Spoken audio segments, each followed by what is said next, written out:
Guys, ನಾವೆಲ್ಲ ಅಲ್ಲಿ ಬಿಸ್ಲರಿ ದುಡ್ಡು ಕೊಟ್ಟು ತೊಗೊಳ್ತೀವಲ್ಲ, ಸೊ ಎಲ್ಲಕ್ಕಿಂತ ಬೆಸ್ಟ್ ಫೆಸಿಲಿಟಿ ನನ್ನ ಲೆಕ್ಕಾಚಾರ ಇಷ್ಟುವರೆಗೆ ನೋಡಿರೋದಂದರೆ ಇದು.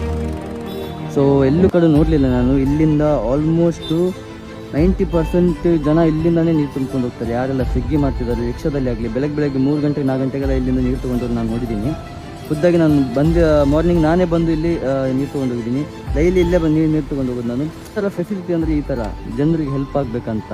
ಚರ್ಚ್ ಒಳಗಡೆ ಹೋಗಿ ಆದಮೇಲೆ ನಂಗೆ ನೀರು ಸಿಗುತ್ತಂತ ಆ ಥರ ಏನಿಲ್ಲ. ಹೊರಗಡೆ ನೀರು ಇಡ್ಬೋದಲ್ಲ. ಇದು ನಂಗೆ ಇಷ್ಟ ಆಯ್ತು ಗುರು. ಯಾರಿಗೆಲ್ಲ ಇದು ಫೆಸಿಲಿಟಿ ಇಷ್ಟ ಆಯಿತು ಕಮೆಂಟ್ ಮಾಡಿ. ಸೊ ಈ ಥರ ಎಲ್ಲ ಕಡೆ ಇಡಬೇಕಂತ ರಿಕ್ವೆಸ್ಟು ನನ್ನ ಕಡೆಯಿಂದ. ಸೊ ನೀವೇನು ಹೇಳ್ತೀರಿ ನೋಡೋಣ, ಈ ಥರ ಎಲ್ಲ ಕಡೆ ಮಾಡಿದ್ರೆ ಒಳ್ಳೇದಾ ಇಲ್ವಾ ಅಂತ. Thank you. ಯಾರು ಮಾಡಿದ್ದು? ಕಥೋಲಿಕ್ ಧರ್ಮಾಧ್ಯಕ್ಷರ ನಿವಾಸ. ಸೊ ಅವ್ರದ್ದು ಯಾರು ಮಾಡಿದಂತ